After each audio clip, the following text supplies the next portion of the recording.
오늘 이 땅을 밟았다가도 내일은 주님 될 수도 있죠. 왜 미련하게 영원히 살 듯 진리를 떠나 왜 걷는지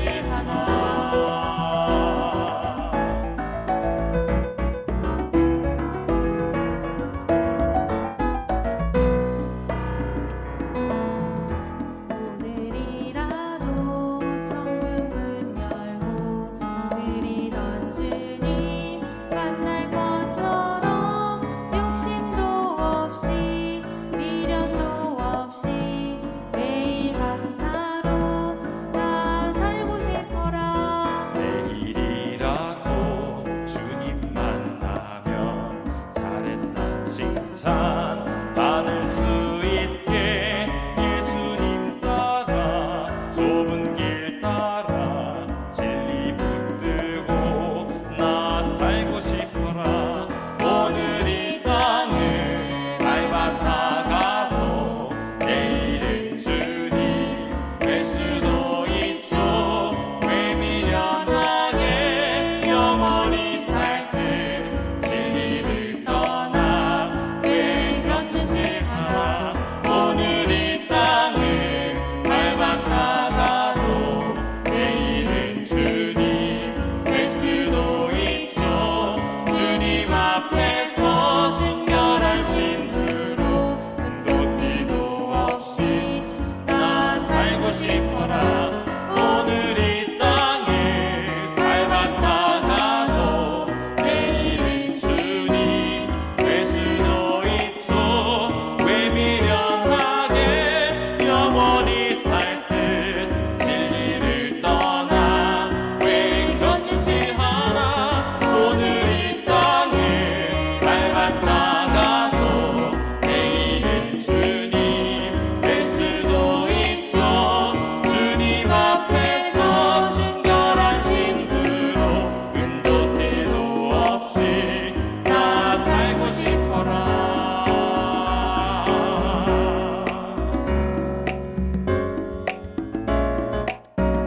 곁눈질하지 말자.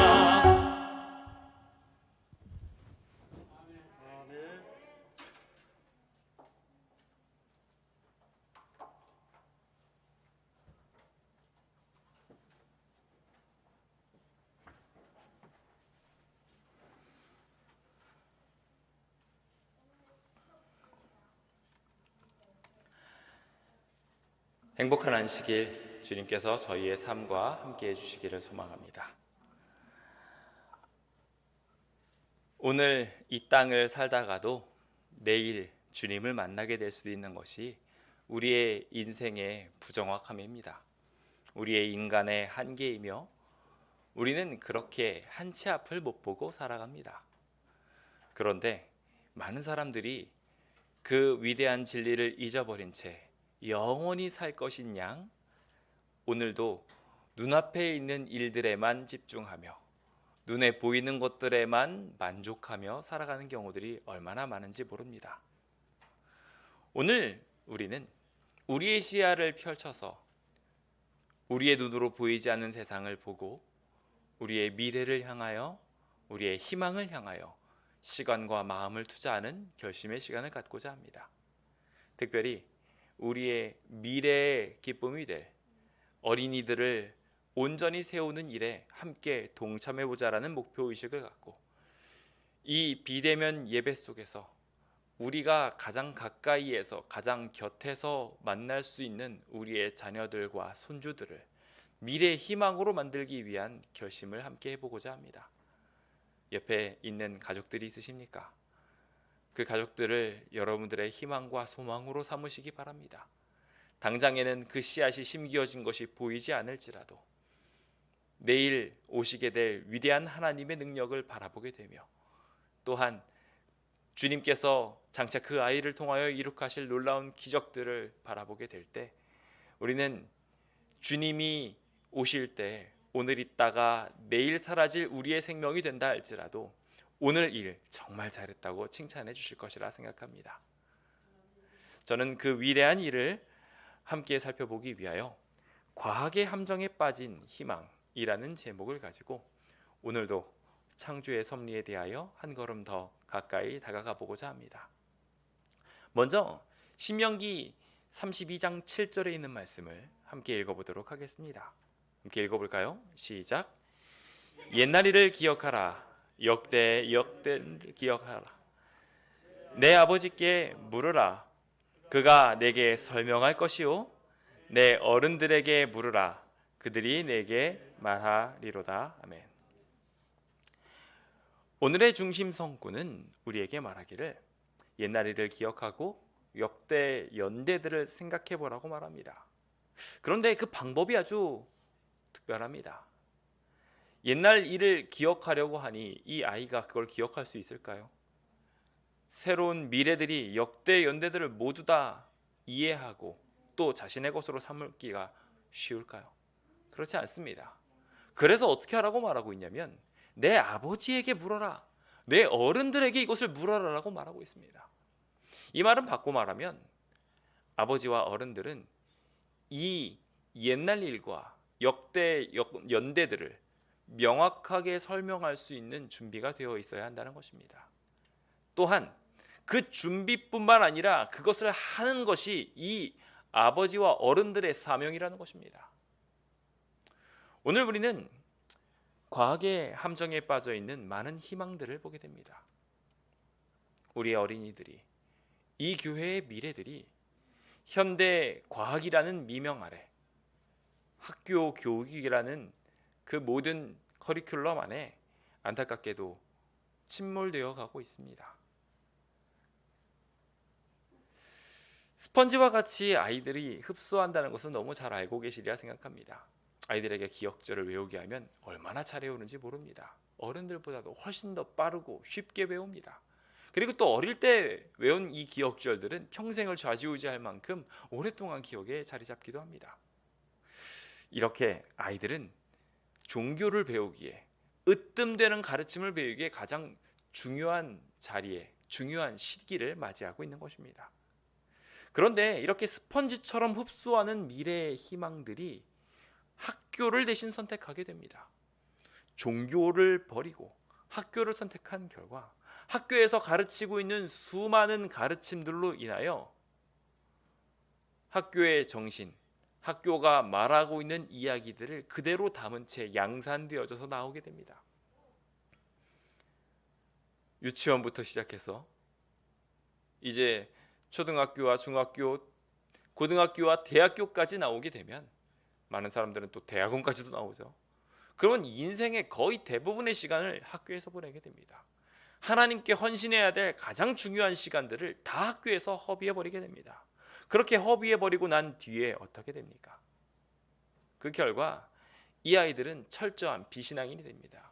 왜냐하면 학교에서 가르치고 있는 것이 진화론이고 또한 사회에서 경쟁하는 법이며 학교 교육이 가지고 있는 철저한 문제점들을 그대로 아이들한테 양산하는 곳이 바로 학교이기 때문입니다. 이렇게 인생의 대부분의 시간들을 보내며 지금의 우리의 교회의 미래들은 무신론자로 양성되어지고 있습니다. 부모에게 영적인 일들을 배우고 함께 묵상하며 하나님을 향한 목표 의식을 갖고 살아가야 될 이들이 안타깝게도 그 모든 목표를 잃어버리게 된 것입니다. 다시 한번 중심 성구를 보겠습니다. 옛날 일을 기억해야 합니다. 역대에 일어났던 수많은 이야기들의 흥망성쇠를 보아야 합니다. 나라들이 세워졌으나 영원할 것 같은 나라들이 어떻게 되었는지 우리는 기억해야 합니다. 위대한 것 같은 세상의 학문과 위대해 보였던 각 사람들의 기술들이 어떻게 사장되어 갔는지 우리는 알고 있어야 합니다. 그리고 그것을 우리의 미래에게 물려주어야 합니다. 그 대가 끊어지게 될 때 안타깝게도 하나님에 대하여 우리 자녀들과 나누지 않았으므로 인하여 우리의 자녀들은 하나님을 알지 못하는 무신론자로서 결국 멸망당하고 말 것입니다. 누구 때문에요? 바로 우리 때문에요.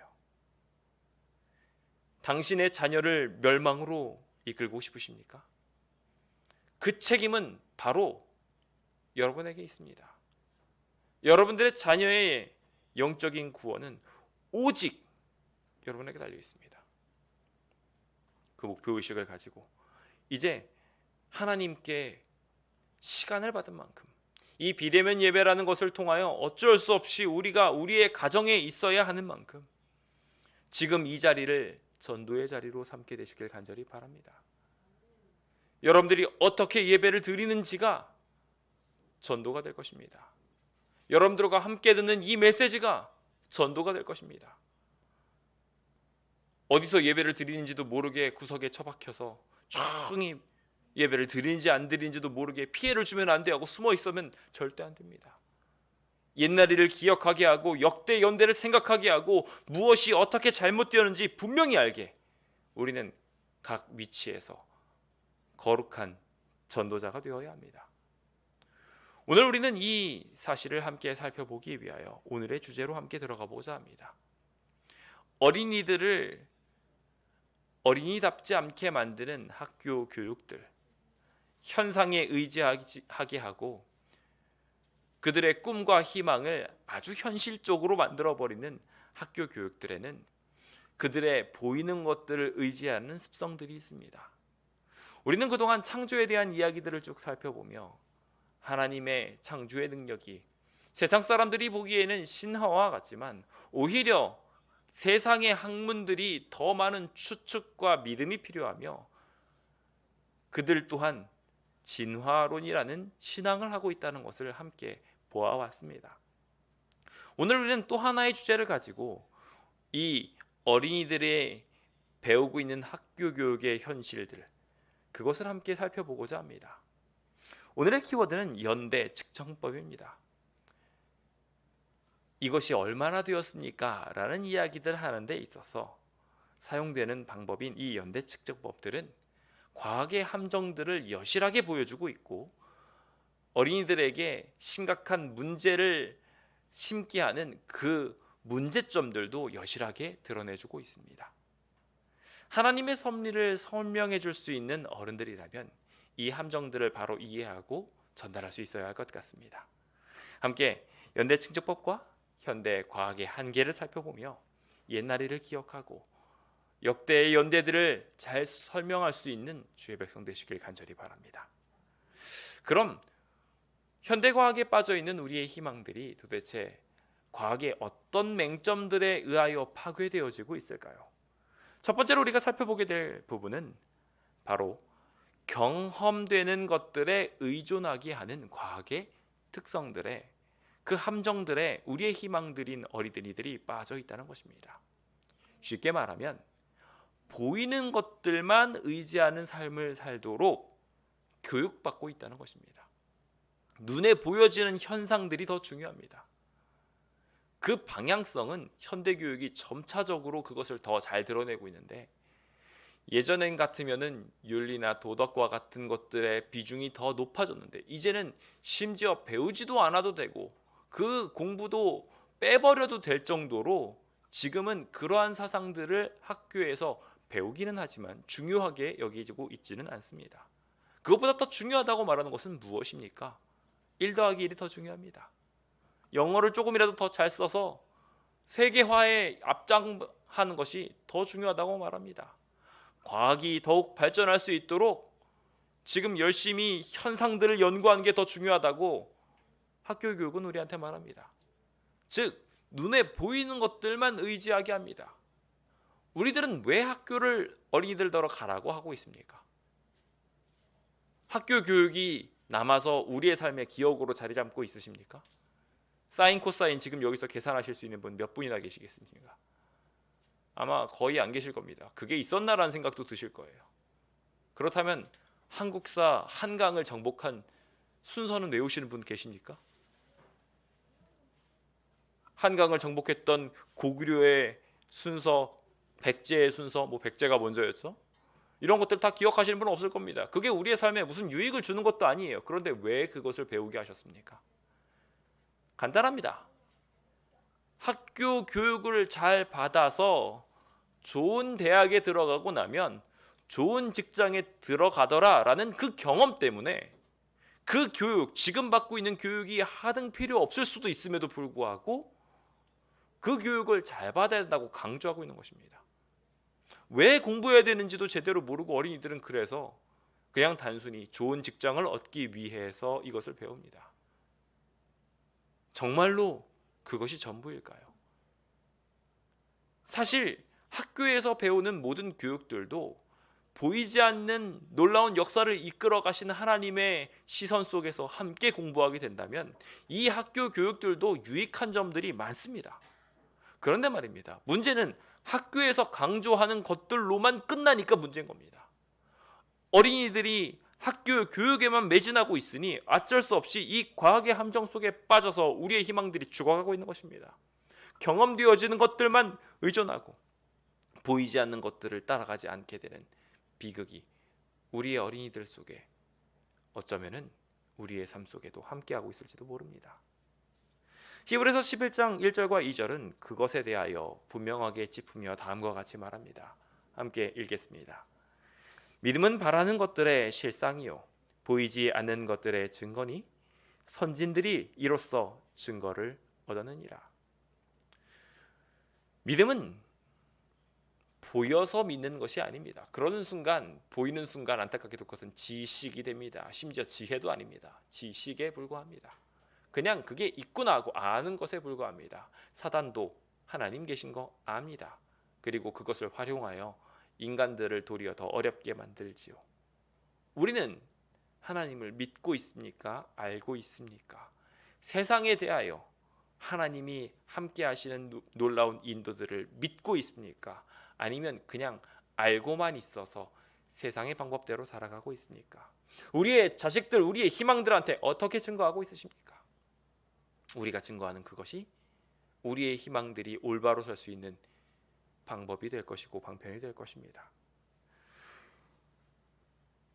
여러분들의 주변 분들 얼굴 한번 쳐다보시겠습니까? 주변의 얼굴, 가족들의 얼굴 보면서 오랜만에 보니까 주름이 늘었네 이렇게 하시지 마시기 바랍니다. 예뻐 보인다고 말해주셨으면 좋겠어요. 겉보기에 들어있는 나이보다 당신이 더욱 사랑스럽습니다 라고 믿음의 눈으로 보시는 주의 백성 되시길 간절히 바랍니다. 함부로 말하게 되면 집안 생활이 어려워질 수 있습니다. 가정의 평화를 지키기 위해서도 이와 마찬가지로 우리는 믿음의 눈으로, 사랑의 눈으로 주변을 보아야 합니다. 그런데 안타깝게도 과학은 현상에 집중합니다. 그 현상에 집중한다는 것이 정말 과학적이고 합리적인 이야기일까요? 평화를 만들어낼 수 있을까요? 아니면 진리를 도출해낼 수 있을까요? 저는 그 아무것도 이룰 수 없다고 생각합니다. 여기 등장하고 있는 나무의 태들이 보이십니까? 일명 나이테라고 이야기하지요. 맞습니다. 이것은 실제 나무의 나이를 측정하기에 굉장히 좋은 방법 중에 하나입니다. 하루하루 시간이 지날 때마다 계절에 따라 이 나이테들이 만들어지게 되는 것은 위대한 하나님께서 주신 지혜들 속에서 발견할 수 있는 것들이지요. 그런데 말입니다. 이 나이테들을 하나하나 발견해 나가는 것들은 분명하게 우리가 경험되어질 수 있고 알 수 있는 일들입니다.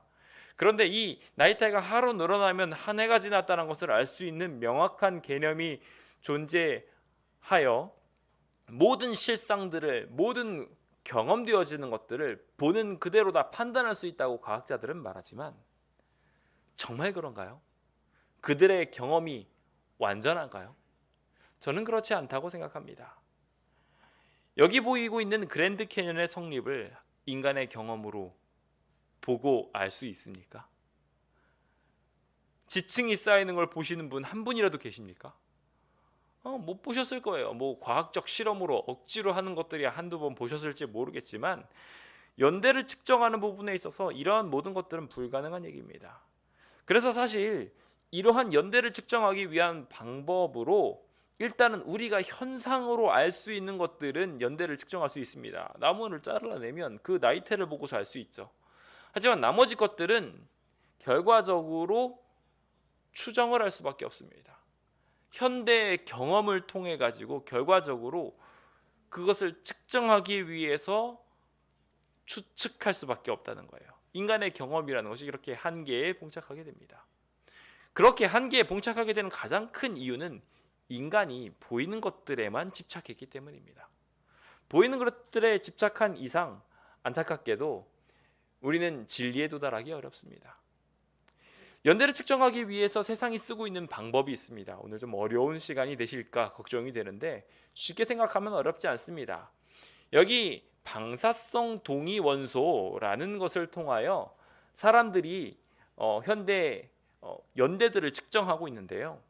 이러한 것들은 다음과 같은 주기율표에 의해 가지고 몇 가지 원소들이 가지고 있는 특성을 활용해서 이 연대들을 측정하는 것입니다. 여기 뭐 예를 들어서 등장하고 있는 수소를 보면은 수소에 이런 거 들어보신 적 있으실지 모르겠어요. 여기 중성자가 하나 더 들어가게 되면 중수소가 되고요. 중수소가 2개가 들어가 있게 되면은 그것을 가리켜서 삼중수소라고 합니다. 즉 중성자의 움직임을 통해 가지고 중성자의 삽입들을 통해 가지고 여러 가지 물질 변화가 일어나게 되는 것들을 발견하게 되었죠.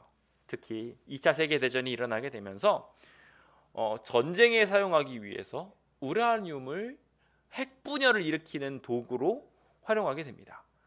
그러면서 여기 등장하고 있는 것들을 사용하게 되는데 거기에서 중성자가 우라늄에 들어갔더니 얘가 열에너지를 발생을 하면서 고속 중성자로 이렇게 나눠지게 되는 겁니다. 이렇게 2개 우라늄으로 나눠지게 되면서 여기 중성자들이 튀어나가게 되는 현상을 발견하게 됐습니다. 자연현상에서 자연스럽게 이렇게 열중성자가 들어가게 되고 자연스럽게 분해될 수도 있다는 것들을 발견하게 되면서 이 모든 것들이 반감기라는 기점을 통해 가지고 연대를 측정할 수 있다는 것을 알게 됐어요. 쉽게 말하면 우라늄이 가지고 있는 중성자들과 알파 입자들이 나가는 것을 통해 가지고 점점점 우라늄이 시간이 지나면 지날수록 납으로 변화되어져 가는데 그 변화되어져 가는 과정들을 보면서 얼마나 시간이 전과되었는지를 알게 된 것입니다. 이것은 어디에 기점이 된 것이었냐면 핵을 연구하려다가 보니까 아주 미세하고 아주 천천히 일어나는 일이지만 우라늄이 너무 무겁고 복잡한 구조를 가지고 있으니 그것을 통해 가지고 조금씩 납으로 변해가는 성향이 있구나라는 것을 경험으로 알게 된 겁니다. 눈으로 보게 된 거예요. 눈으로 보게 된 이 일들은 사실 진리라고 말할 수 있을지는 모르겠지만 최소한 사실이기는 합니다. 우라늄은 이와 마찬가지로 점점 그 모습들이 우라늄에서 납으로 바뀌어갑니다. 신기한 일이죠. 자, 이런 일들이 일어나게 되는데 그 일들을 본 경험은 굉장히 느리게 일어난 일입니다. 뭐 탄소가 그나마 좀 빠르게 반감기를 겪는다고 하는데 그 탄소가 반감기가 뭐냐면은 원래 가지고 있는 모습에서 절반으로 줄어들게 되는 거예요. 그렇게 반으로 줄어드는 것을 반으로 감해졌다 해서 반감기라고 하거든요. 근데 그 반감기가요, 탄소 기준으로 생각했을 때도요, 여기 밑에 나와 있는 것처럼 5730년입니다. 반감기를 지금 움직이고 있는 것을 추론해 가지고 거꾸로 역산해서 계산을 해보니까 반으로 줄어드는데 얼마나 걸린다고 말하냐면 5730년이 걸린대요. 단위가 좀 생각이 되십니까? 5730년이 지나야지 반으로 줄어든다는 그 계산을 해놓고 그 계산을 추정으로 나머지 것들을 다 하고 있는 거예요. 지금 보니까 이렇게 천천히 움직이긴 하지만 그것으로 역산을 해보면 이렇게 오랜 시간이 지났을 거야 라고 말하고 있는 겁니다. 이 경험이 합당합니까? 지금 과학이 말하고 있는 과학의 방법은 이와 같은 방법으로 연대를 측정하고 있습니다. 이것은 사실일 수 있습니다. 물론 여러 가지 함정들이 있지만요. 그런데 이것이 사실이고 분명한 경험이 될 수 있을지는 모르지만 이 인간의 경험이 얼마나 미약한 것인지를 명확하게 알게 해주는 것이 반감기를 겪기 위해서 5730년을 기다려야 되는데 인간은요 100년도 못 산다는 거예요. 이 반감기를 경험하기 위해서는요, 인류의 성경적 역사 전체를 써야 될 수도 있습니다. 불가능한 얘기예요. 그럼에도 불구하고 그들은 이 경험을 위대한 발견으로 말하고 이것을 물질의 연대를 측정하는 데 있어서 제일 획기적이고 정확한 방법이다라고 지금 과학은 가르치고 있다는 거예요. 그리고 이것을 기점으로 지구가 얼마나 되었다라고 말하고 있습니다. 이게 과학이에요. 얼마나 경험이 하찮은 것인지 이제 좀 아시겠습니까?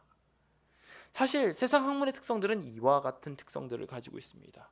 그들이 가지고 있었던 이 삶에서의 특징들을 가지고 사회학은 사회학대로, 도덕은 도덕대로, 그리고 여러 가지 과학은 과학대로 자기가 경험했던 작은 일들을 가지고 그것이 전체적 통계 속에 이만큼의 자리를 자리 잡고 있으니 몇 퍼센트의 확률로 인하여 이 일은 사실일 거다, 이런 식으로 말하고 있는 겁니다. 그 중에는 진리에 가까운 일들도 있습니다. 하지만 안타깝게도 이 학문들의 한계성들은 인간의 지혜의 한계와 인간의 경험의 한계로 인하여 분명하게 끝을 맞이할 수밖에 없습니다. 도덕, 사회, 역사, 문화, 수학, 언어, 과학에 이르기까지 모두 인간의 경험과 사색을 통하여 도출한 만큼 더 진리에 가까운 정보가 주어지는 그 순간 이 학문은 의미를 잃고 힘을 잃어버리게 되며 사라지게 됩니다. 블랙홀에 들어가 본 사람이 있습니까? 블랙홀의 움직임에 대하여 말하고 있는 과학적 이야기들을 보고 있으면 그 움직임이 얼마나 천천히 이루어지고 있는지 아십니까? 또한 심지어 그들이 말하고 있는 이야기는요, 빛이 오는데 걸리는 시간이 엄청나게 오래 걸리는 먼 거리에 있는 이야기들을 말하는 것입니다. 지금으로부터 몇천 년 전에 일어난 일이라고 말하는 일들도 있습니다. 그 일들이 과연 정말 진리에 가까울까요? 인간의 경험은 이와 같이 분명한 한계 속에 있습니다. 하지만 학교의 교육들은 이 경험이 전부라고 말하고 눈으로 볼 수 있으니까 보다 확실하다고 말합니다. 이것이 도마가 보지 못하면 못 믿겠다고 말하고 있는 우리의 특성과 무엇이 다릅니까? 우리도 당장 눈에 돈이 들어와야지 먹고 살 수 있다고 말하면서 하나님을 믿는다고 말하고 있는 모든 기적들은 뒤로 차치하면서 살아가고 있지 않습니까? 실제로 우리의 삶에 있어서 우리의 건강을 지키는 것이 백신이라고 생각하십니까? 하나님이라고 생각하십니까? 제가 어떤 분이 아주 성토하시는 것을 들었어요. 제가 그것을 들으면서 백신이 정말 중요한 것인 양 매달리고 있는 많은 사람들의 이야기를 들으면서 꼭 이야기 좀 해달라고 하시더라고요. 근데 말입니다, 제가 누누이 말씀을 드리지만 백신이 입원하는 데 있어서 사망에 이르지 않게 하는 데는 효과가 있을지 모르지만 완전한 치료제가 될 수는 없습니다. 완전한 방벽이 될 수도 없습니다. 그 백신이 우리의 삶에 몇 퍼센트의 방벽을 갖는다라는 이야기의 확률 도출법에 대해서 보신 적 있으십니까? 제가 지금 그런 이야기를 할 시간은 아니지만 그들이 현상을 어떻게 파악하고 있는지를 알려드리기 위해서 짧게만 말씀드리면, 백신을 맞은 사람 중에서 몇 명이 바이러스에 걸렸냐, 이걸 가지고서 판별합니다. 이게 얼마나 한계가 있는 부분인지 아시겠어요? 마스크 쓰고 잘 다녀가지고 안 걸린 걸 수도 있고요, 접촉을 안 해서 안 걸린 걸 수도 있습니다. 애당초 바이러스가 없는 환경 속에서 살고 있어가지고 바이러스 안 걸린 걸 수도 있는데 백신 맞아서 안 걸렸다는 이야기에 포함돼가지고 인간의 경험적 통계 속에 이 백신은 얼마나 더 효과가 있다, 몇 퍼센트의 방비가 된다, 이런 식으로 계산하고 있다는 거예요.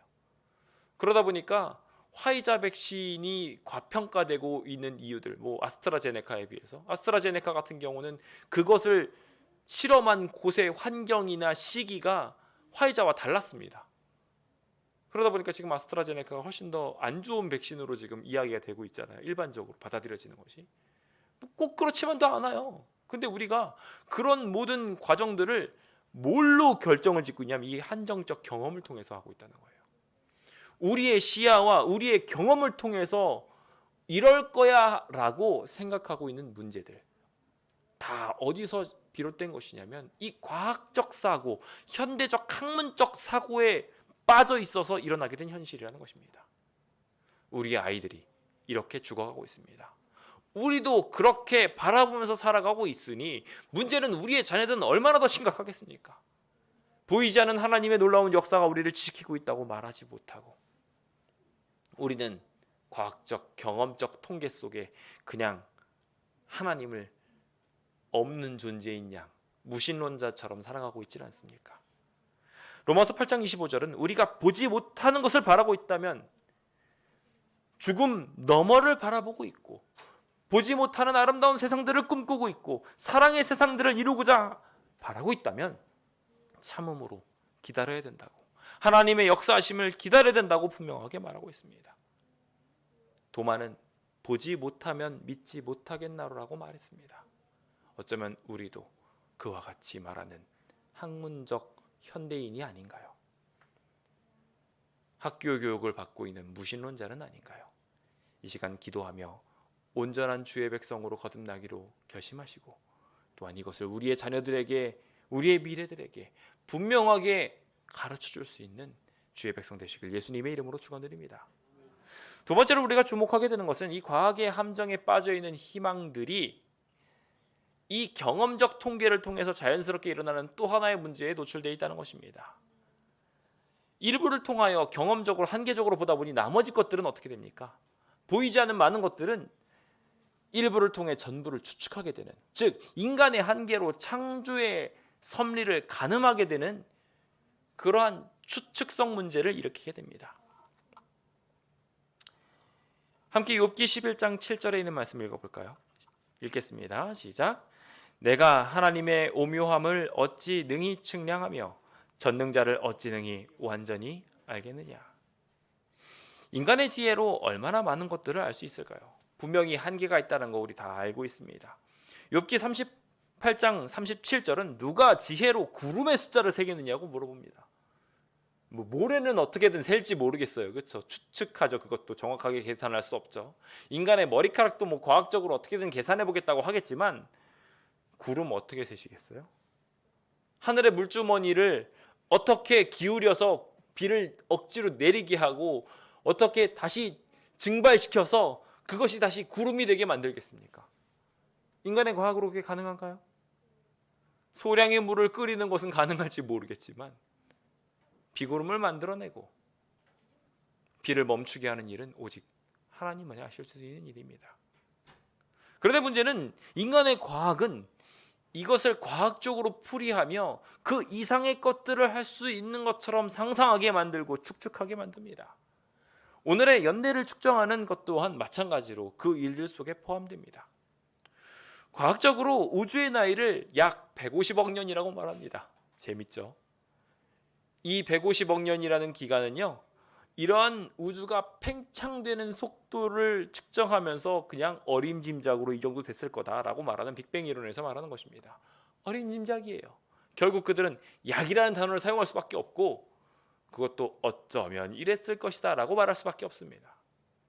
지구의 나이는 약 46억 년 정도 됐다고 합니다. 이것도 동일 과정에 의해 가지고 오늘이 말하고 있는 연대 측정법을 통해서 도출해낸 것입니다. 그런데 이 연대 측정법의 46억 년이라는 기간이 왜 이렇게 만들어지게 된 것일까요? 그것은 바로 방사성 동위 원소가 아주 효과적인 추적자이기 때문이다 라고 말하고 있는 현대과학의 맹신 때문입니다. 이 맹신이 자신의 경험을 믿고 자신의 지성을 믿는 이 맹신들이 안타깝게도 효과적인 추적자라고 추적한 그것이 엉뚱한 방법을 도출해내는 경우들이 많기 때문입니다. 지금 방금 전에 본 탄소부터 시작해가지고 우라늄, 토륨, 포타늄 등등등 엄청나게 많은 것들을 통해서 연대를 측정하는 방법들이 있습니다. 그런데 이게 얼마나 많은 허점들을 가지고 있는지요. 이 많은 방사성 원소들이 하나하나 활용되어져 가는데 간단하게 제가 우라늄을 통해 가지고 알려드려 보도록 하겠습니다. 아까 제가 설명드린 바가 있죠. 우라늄이 납으로 변해가는 과정들을 통해 가지고 우리가 연대 측정을 한다고 말씀을 드렸습니다. 즉 여기서 반까지 줄어드는 이 반감기를 결정하는 시간들을 통해 가지고 이 반감기를 측정하는 것이고요. 그렇게 해서 우라늄이 있었던 그 모습들을 통해 가지고 이 기간들을 역추적하는 겁니다.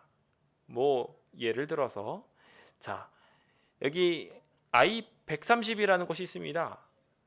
보니 이 방사성 원소가 반감기를 일으키는 것이 한 요 정도 되는구나 라는 것을 알게 됐어요. 아, 그렇군 하고 계산을 하고, 또한 마찬가지로 우라늄이라는 것들을 통해서도 마찬가지로 이 반감기가 이루어지는 그 기간들을 어떻게 계산할까 하고 측정을 하다 보니까 그 계산 방법에 따라 45억 년이라는 계산이 나오게 된 겁니다. 쉽게 설명을 드리면 이것을 계산하기 위한 방법은 다음과 같습니다. 자, 여기 CO 60번이라는 것이 있습니다. 보니까 반감기를 측정을 해보니까 5.3년이라는 것을 알게 됐습니다. 여기 CA 137이라는 것이 있습니다. 여기까지 보니까 30년이라는 것까지 알게 됐어요. 즉 한마디로 첫 번째 단계로 반감기를 측정한 것이죠. 그리고 두 번째로 남은 양을 보았습니다. 이 두 가지는 과학적인 거예요. 시간적으로 얼마나 됐는지 경험적으로 본 겁니다. 한 뭐 5년이면 5년, 30년이면 30년, 그 기간 동안에 얼마나 많은 것들이 빠져나가는지를 보고 그것을 통하여 반감기가 얼마인지 추론해낸 겁니다. 경험적으로 어쩌면 사실에 가까울지 모르겠습니다. 환경이 같다는 전제하에서요. 그런데 이 것까지 두 가지는 명확한 특성을 가지고 있을지 모르지만 지구가 45억 년이 됐다고 말하는 것은요, 어떤 것에 기점을 두신 줄 아십니까? 지금 우라늄이 납으로 바뀌었는데 납으로 바뀐 비율, 지금 한마디로 우라늄 한 덩어리 내에 거기에 안에 있는 납과 우라늄의 비율을 통해서 납이 이만큼 바뀌었어요. 이만큼이 바뀌었으니 납이 이만큼 바뀌는 동안의 시간이 얼마나 지났을 거야로 계산을 한다는 거예요. 이해되시나요? 즉 한마디로 우라늄이 여기 전체의 숫자를 통해 가지고 절반이 줄었으면 이만큼 기간이 지난 거고, 또 절반이 줄었으면 이만큼이 준 거고, 이만큼이 줄었으면 이만큼의 시간이 줄었다고 계산을 했다는 것입니다. 그리고 나서 이것을 역추적해서 계산을 하니까 우라늄이 처음부터 100% 있는 상태였다고 가정하고, 그러면 몇 년이다 지구는? 45억 년이다라고 계산을 한 겁니다. 근데 여기서 맹점이 있어요. 뭐냐면요, 우라늄이 원래 순수로 존재했을까라는 것이에요. 우라늄이 처음부터 100% 마치 순금처럼 100% 상태로 있었느냐? 그것에 대해서는 누구도 본 사람이 없어요. 그렇죠? 그런데 우라늄이 100%라고 가정을 하고 지금 반감기로 이루어지고 있는 시간이 이만큼이고 남은 양이 이만큼이니 그걸로 역추적해서 45억 년이라는 시간을 만들어낸 겁니다. 그것도 100%라는 가정하에. 왜 이런 일들이 일어나게 된 걸까요? 쉽게 말하면 인간이 진화론이라는 것을 만들고 진화론이라는 것에 이 이야기를 맞춰 끼워 넣다 보니 추측하게 되고, 인간이 진화되어져 가는 과정 속에 충분한 많은 시간이 필요하다 보니까요, 이렇게 어거지로 시간을 맞출 수밖에 없는 거예요. 이것이 지구를 연대를 측정하는 방법입니다. 일부를 보고 전부를 추론했을 때 한계점은 이와 같이 명확합니다. 코끼리를 보고 각종 수많은 사람들이 엉뚱한 이야기를 했던 것처럼 과학자들도 지금 각자 자기 나름대로 나는 이거를 통해서, 나는 저거를 통해서라고 이야기하면 자기네들끼리 다 다른 연대를 말하고 있어요. 우주의 빅뱅 날짜에 대하여 똑같게 말하고 있는 사람들 거의 없습니다. 다 과학자들마다 다 달라요. 지구 연대 측정에 대해서도 동일합니다. 왜 이렇게 된 걸까요? 추론의 한계입니다. 인간의 지혜의 한계인 것입니다. 우리는 이와 같은 추론을 통하여 하나님이 없을 것이다 라고 생각합니다. 그렇게 아이들이 양산되어져 가고 있어요. 우리 모두 기도합시다. 우리 아이들이 더 이상 멸망을 향하여 가지 않을 수 있도록 우리의 분명한 하나님을 잘 증거할 수 있는 주의 백성 되시길 간절히 바랍니다. 마지막으로 함께 살펴보게 될 부분은 바로 이미 배운 지식에서 머무르게 하는 한계성에 봉착하게 된다는 것입니다. 학교에서 이렇게 가르쳐 줬어요 라고 말하면서 더 이상 진리, 너머에 있는 모든 이야기, 사실 너머에 있는 진리들을 향하여 아이들이 갈 생각을 하지 않는 거예요. 그래서 학교에서 이만큼 배우고 난 다음에 머리가 어느 정도 크고 나면 가가지고 아무리 신학적 이야기를 하고 영적인 이야기를 이야기해도 듣지를 않습니다. 그 일이 아무리 눈앞에 이루어지는 것을 보여주고 이것이 틀렸다고 말해도 믿지를 않아요. 요즘 진화론에 대하여 그것이 얼마나 허구적인 이야기인지 막 설명하는 이야기들 하는데, 문제는요, 다른 이야기들을 꺼내면서 믿지 않는 사람들도 많다는 거예요. 왜 이런 일들이 생겨나게 되냐면 과학의 함정에 빠진 거예요. 그동안 배웠던 지식들을 수많은 어렸을 때 배웠던 경험들로 이미 농축되어 있어서 자신의 사상이 세뇌되어 있는 상태가 된 겁니다. 이러지 않으면 안 돼라는 결심을 갖게 된 세뇌가 어쩌면 우리 안에서도 있을지 모릅니다. 돈을 버는 일이나 생활 살아가는 모든 일들 속에서 동일하게 일어나고 있는 모든 일들, 이것이 언제부터 시작된 거냐면 바로 어렸을 때부터 우리 아이들의 희망들이 그렇게 망가져가고 있는 것입니다. 그러므로 디모데전서 6장 20절은 우리에게 이렇게 말합니다. 디모데야, 망령되고 헛된 말과 거짓된 지식의 반론을 피함으로 내게 부탁한 것을 지키라. 세상에 많은 망령된 거짓된 지식들이 우리를 향하여 반론을 제기하고 있습니다. 하나님이 어디 계시냐라고 이야기하며 하나님을 모독하고 있습니까? 창조의 섭리들을 다 부숴버리고 신화 취급하면서 이제는 하나님을 믿는 믿음이 이 세상에서 필요 없다고 말하는 시대에까지 이르렀습니다. 정말 그러냐라고 하시며 주님께서는 지금 코로나를 통하여 인간의 과학으로 해결할 수 없는 어려움을 통하여 오직 하나님만이 이 일의 해결 책임을 우리에게 다시 한번 시사하고 계십니다. 우리는 우리 아이들에게 배운 지식의 한계에서 머무르지 않게 하도록 우리는 하나님의 놀라운 섭리들을 가르쳐야 합니다. 계속해서 방사성 동위 원소 측정법의 한계들을 다시 한번 정리해 보겠습니다. 먼저 첫 번째로 원소의 처음 상태를 확정지을 수 없다는 거, 아까 전에 100%라는 것에 대하여 말할 수 없다는 것이고요. 두 번째, 경험적 한계를 넘으면 추측으로 넘어갈 수밖에 없는 특성, 그리고 현재와 과거가 반드시 동일한 환경이라서 지금 우라늄이 이 정도 속도로 빠져나가고 있으니 앞으로도 그럴 것이다라고 누가 말할 수 있습니까? 못 말해요. 100년 전에는 달랐을 수도 있고요. 심지어 지금 말하고 있는 우라늄 측정법에 대해서는 1950년 이전 것들은 정보로 활용할 수 있지만 그 이후 거는 활용할 수 없다고 말합니다. 왜냐하면 지금 우라늄은 많은 사람들이 이미 분해할 수 있게 됐기 때문에 그걸 가지고서 연대 측정할 수 없다는 거예요. 지금 더 이상 보고 있지도 않아요. 그러면서 그 이전에 측정한 걸 가지고 지금도 그것이 유효하다고 말하고 있어요. 게다가 지구의 현황 자체가 위 측정법을, 이 방사성 동위 원소 측정법을 지지하고 있지 않아요. 그런데 여전히 이것이 사실인 양 우리가 생각하고 있다는 거예요. 여기서 가장 큰 문제는 이것이 틀렸다고, 과학에 틀렸다고 말해도 과학자들은 여전히 자기 주장을 보강할 다른 증거들을 찾으면서 변명들을 계속하고 있어요. 쇠뇌를 하고 있다는 거예요. 스스로가 과학의 신앙 속에 빠져 있다고 증거하면서 말입니다. 자, 우라늄 붕괴 과정을 잠깐 볼까요? 보시면은요, 여기에 보면은 뭐 알파라고 표기되어 있는 것들이 많이 삐져나오고 있죠. 뭐냐면 우라늄이 붕괴되어 가는 과정들이요, 그냥 쉽게 그냥 우라늄에서 뿅 하고 나무로 변화하는 게 아니라 수많은 방법을 통해서 바뀌어 나갑니다. 지금 나와 있는 게 이런 식으로 바뀌어가는 과정들이에요. 자, 이 과정이 진행이 되면서 어떤 일들이 일어나냐면 계속해서 헬륨이라는 게 나옵니다. 헬륨이라는 게 우리 뭐 마시면은 목소리가 이상해지고 풍선 딱 잡고 있으면 공중에 둥둥 떠 있는 게 그 헬륨이잖아요, 그렇죠? 그게 이 우라늄에서 계속 빠져나오고 있는 겁니다. 그래가지고 역추적을 해봤습니다. 지금 말 그대로 현재 지구상에 있는 우라늄을 가지고 헬륨이 빠져나왔다면 지구상의 대기가 어떻게 됐어야 됐을까 하고 계산을 해봤는데 아무리 뒤져봐도요, 그게 맞지를 않아요.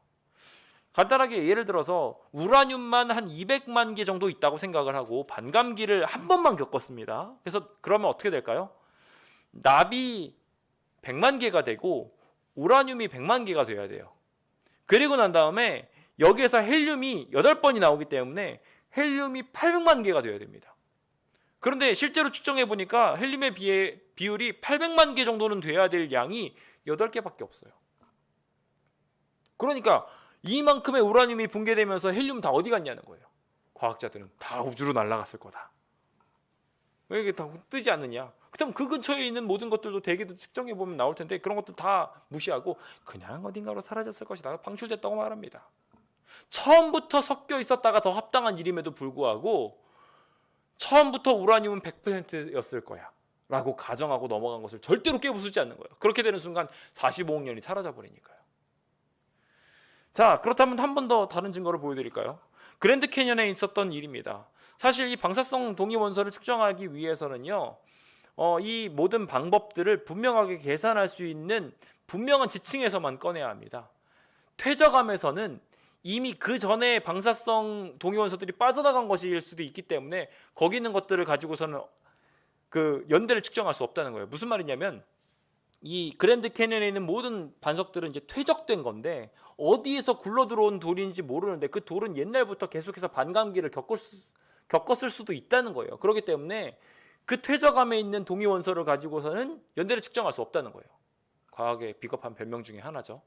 그러면서 이 퇴적암에 있는 걸 가지고서 연대를 측정할 수 없다는 거예요. 자기네 마음대로 나오니까 막 측정을 해보면 다 다르게 나오니까요. 이런 것들은 측정 범위에서 벗어납니다 라고 말합니다. 그렇다면 새로 생성된 건 어떨까요?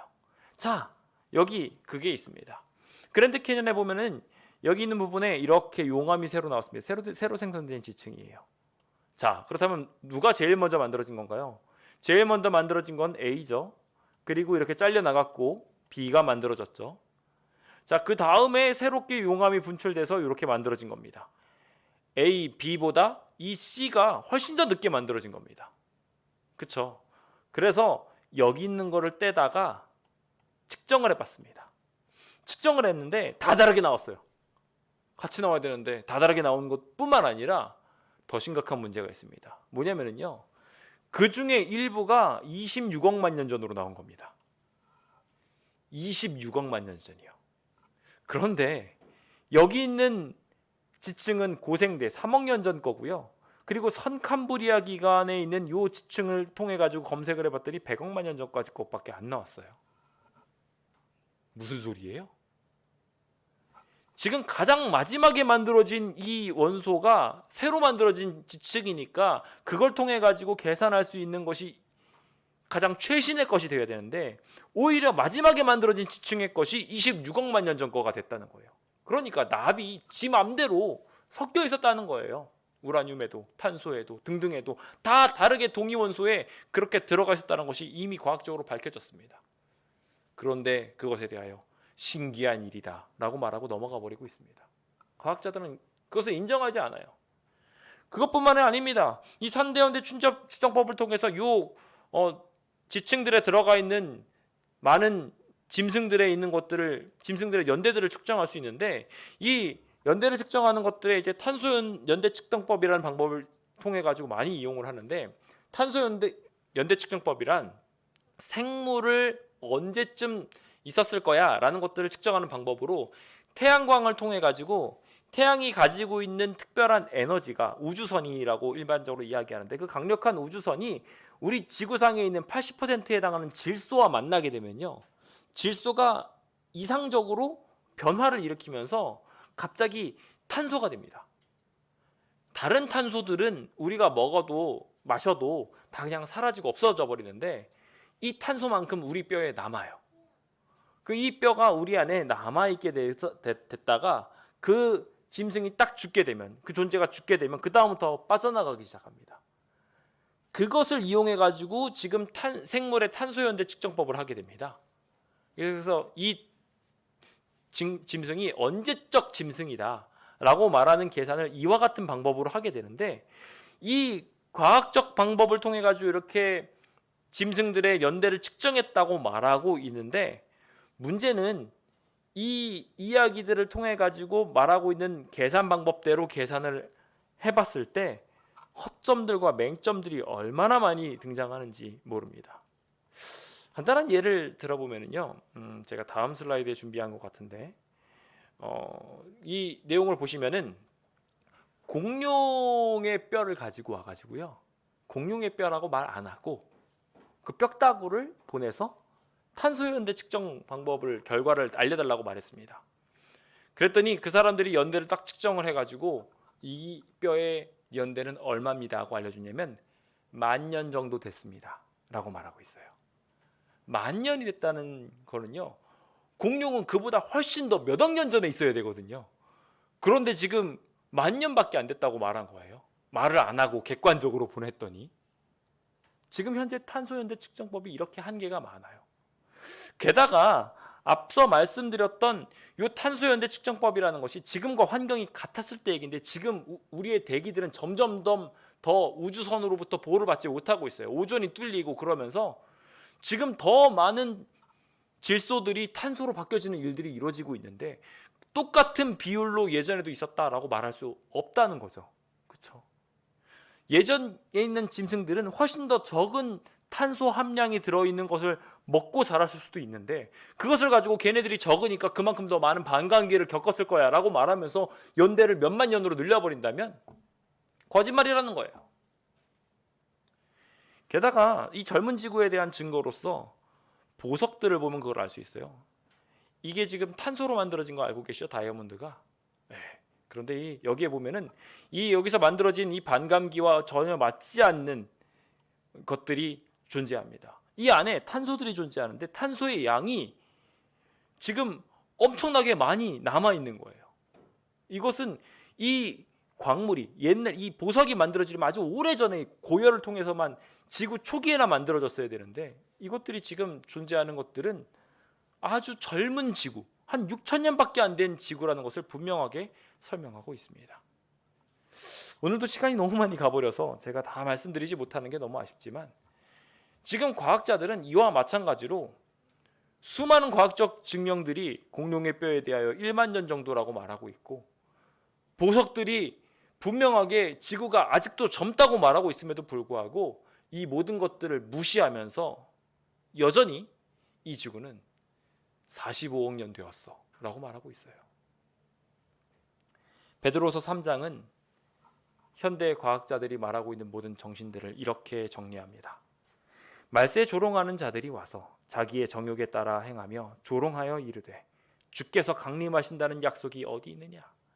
조상들이 잔 후로부터 만물이 처음 창조될 때와 같이 그냥 있다 라고 말하며, 하늘이 옛적부터 있는 것과 땅이 물에서 나와 물로 성립된 것, 하나님의 창조의 섭리들 된 그 하나님의 말씀을 통해 일어난 모든 일들을 일부러 잊으려고 이 사람들이 그렇게 만물이 처음 창조된 모습과 같이 지금 그대로 있다고 말하며 진화론을 말하게 될 것, 하나님 없다라고 말하게 될 것이라고 분명하게 예언하고 있습니다.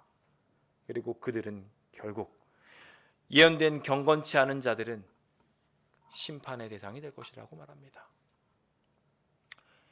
우리의 어린이들이 이와 같은 학문들을 배워가며 지금도 이것들을 믿는 무신론자가 되어가고 있습니다.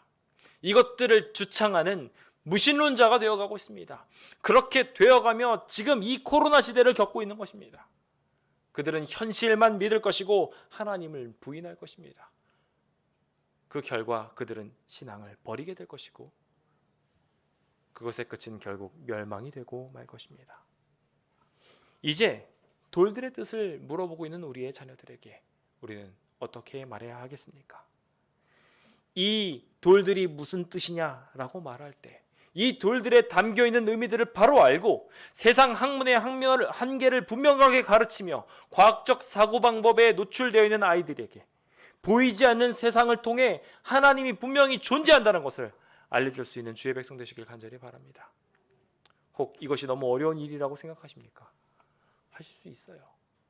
연구하시면, 안 되면 최소한 검색이라도 해보세요. 그 일들을 통하여 과학의 함정에 빠진 아이들이 조금이라도 풀려날 수 있다면 충분히 노력할 만한 가치가 있지 않을까요? 이제 그 과학의 함정에서 벗어나 경험되어지는 것들만 보지 않고 추측하는 실수를 범하지 않으며 이미 배운 지식에 갇히는 그러한 실태를 범하지 않을 수 있도록 우리 모두를 지킬 수 있게 하나님께서 도와주시기를 바라면서 오늘 모든 말씀을 마치도록 하겠습니다. 감사합니다.